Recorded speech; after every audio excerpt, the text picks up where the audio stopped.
and just chill. Like, this is the easiest night out of all of it, right? So we don't have to worry about live streaming. I think the only thing we have to worry about is me cutting in and out, which probably is going to happen.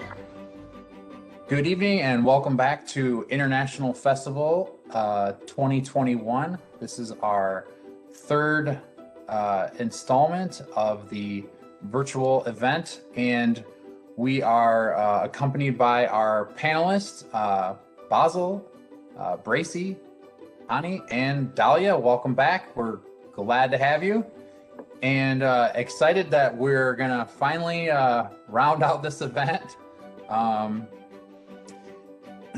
So we want to quickly just recap how we've sort of pivoted away from the live event. We are now going to publish all of the videos in YouTube. There you're going to find a link to vote on your favorite submission. In just a little bit, we're going to announce the winner of the fashion category. But first, I think it's appropriate to extend our congratulations once more for the Nepalese Student Association for their first place finish in the food category. Very good. Yes. Yes. I want to say the check's in the mail, but it will be in the mail soon. Okay, so before we get to our first place finish, I think it's definitely worth having a little bit of a review of the fashion category. What a strong category! I'd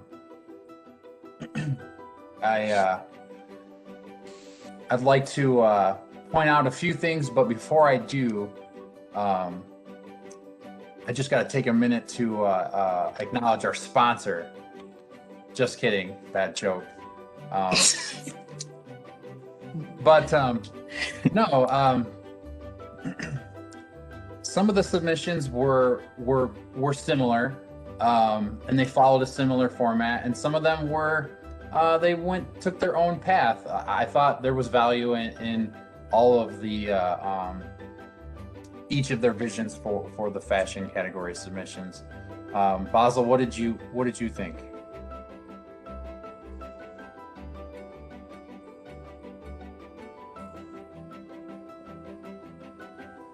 We gotcha. Yeah. Sorry, can you repeat the question? Yeah. So on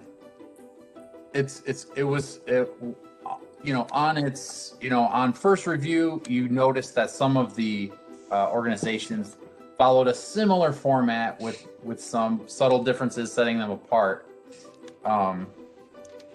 And some went in an entirely different direction. How did you feel about the submissions as a whole? Yes, some associations, they do the same fashion way, like how they walk, how they do the style, and in the side or on the other side. And some of the associations, they explain and some clothing, where to wear and when and how, and the other one, the first one, it's there's no explanation by voice or words by talking. They just do it like typing and like that. So yeah, it's different. They all seemed very what's the word I'm looking for, excited to be wearing traditional clothes, and I obviously I can't really identify with that, but it must be an interesting feeling being in that situation where you're not necessarily in your own culture, but you're wearing cultural garments in someone else's culture, right? Is it? And you might have you had experience with that? No. Okay, fair enough. Well, like I do have, like, I'm wearing one of my cultural like clothing like today. This is batik from Indonesia. And I just feel like I guess like I wouldn't be able to speak for everyone, but like being able to wear our own like fashion or like what is it, clothing from our country feels like we are embracing our identity. Feels like fashion really speaks about like who we are, where we come from, like our cultural, our ethnicity, depending on what cultures or ethnicity we come from. So this one that I'm wearing is pretty national. Like all Indonesian might have a different pattern probably, but we have batik as just like our national identity. So I think like with what we see in the fashion category, like yesterday, it's kind of resembling like how much they embrace their cultural identity and ethnicity. Yeah, they certainly embrace it. My friend traveled to Malaysia and brought me back a sarong, and I have never worked up the courage to wear it in public. And if you're not familiar with the sarong, what is it, honey? Can you tell us a little bit about it? I think it's similar with Indonesian, like I think it's pronounced sarong. Okay. Well, in Indonesia we call it sarung. So Okay. it's just like a clothing where we wear. It's like what is it? A through like clothing. It's just like a round and it's through that we can use it as a what is it? Not undergarment. I'm saying it really wrong. But like as a bottom or like a top, depending on, or we can make it like a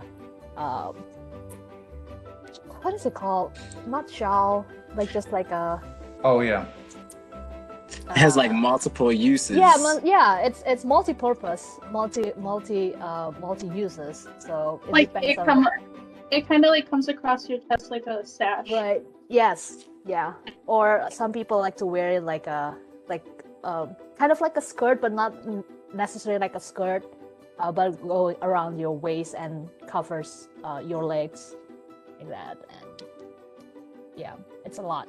That's a lot of uses. Yeah. It was described to me as like a skirt, and after COVID, I don't think I'd fit into it still. So there's that. Well, the good thing with sarung, because it's just there's no like one particular size, and it's just like a clothing. Yeah. Like you can like tighten it up. You can make it a little bit like loose, so you can give it a try, Phil. Yeah, I'm looking forward to it, Phil. This definitely. All right, I think I'm getting put on the spot here. To be continued. It's definitely summer wear. It's definitely breezy. So when it gets hot, I might try it, and I'll share that with everyone if you're so inclined. The fashion category did have some very stark differences. Dahlia, anything that you noticed that was setting the submissions apart from the other ones?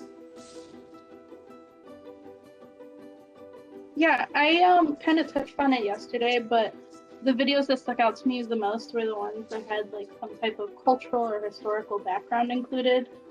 So one of the videos that I watched, it was the Taiwanese Student Association. They did a great job of having like a voiceover that then explained everything, and was really thorough because there was like pictures included from different, like not only the student themselves like in the clothing, but like more like historical or cultural pictures that are like more original. So it was really cool to see like both of those included. Yeah. Yeah, I feel like that kind of like set it apart to me at least. Yeah, some did build out the context really well, and then and you got to get more of an understanding than just the visualness of the dress. I think what I liked about like kind of the differences were like some of them focused on like the overall appearance, like the Bangladesh and the Indian students. They kind of focus like on like a holistic approach to like their clothing, but then like the Korean and the Nepalese students, like they kind of went and focused on individual like items and clothing wear. I think in the Nepalese video they show like the earrings and the hat, you know. They kind of like really get up and close to some of the different clothing items. Yeah, good point. That was well worth pointing out, and that was the big difference I saw. Well, let's see if the voters, which style the voters appreciated more. So we do have our 3 finalists, and Basil, would you be able to announce the 3rd place finish? The 3rd place, it is for Taiwanese Student Association. Good job. Yes. Yeah. And that was kind of that more explanatory style that I noticed, which did not go unnoticed by our judges either. They scored that submission pretty high. Let's move into the 2nd place finish. Bracy, who do we have? 2nd place was the Nepalese Student Association. Bravo, bravo. Another strong finish for the Nepalese Student Association. Well done. Okay, and a drum roll for the 1st place finish. Dahlia. I'll give you guys an actual drum roll. I think you guys should all unmute and give an actual drum roll. Last night when we tried to do our reactions, they didn't show on the video. Oh. But here we go. 1st place there is the Indian Student Association. Yeah. Congratulations to the Indian Student Association. That carousel, right? That was very eye-catching. I thought that really set them apart. You know, they followed that runway format, and Yeah, they look professional, like a professional. What is it? Runway model. Like the way they prepare themselves, and then the organization that they have is just fascinating and amazing. yeah, And also, like I would like point out, like the things that they wrote down, like the meaning behind it, all like well, I couldn't remember exactly everything, but they have explanations, which is really meaningful and powerful. I think send out like a message to the world, or like what does it mean? yeah, and it kind of, I don't know if anyone else noticed this, but like at the very end, their last participant sort of like turns back and like gives you that look, and it's like sort of like je ne sais quoi, like whoa. I don't know, but I thought that was setting them apart for sure. Well, congratulations to the Indian Student Association, well deserved, and bravo. So tonight at 6:30, we will be releasing the fun category. There are 5 submissions in that category.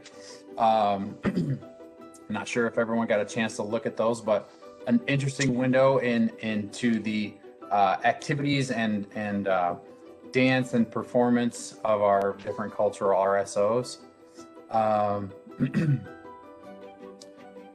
What stood out to you, Hani, about the fun category, and any observations that you found worth noting?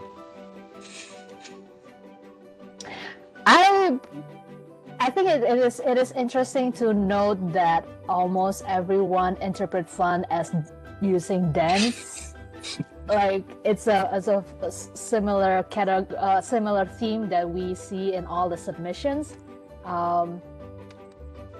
but like I think it's like it's it's just fascinating to be able to see like the different type of dances, but also like there are some songs being sang along, which is really beautiful, and hearing the voices. But also like one that I really like is the activities, the leisure activities. I think we rarely see that being presented in a cultural festival.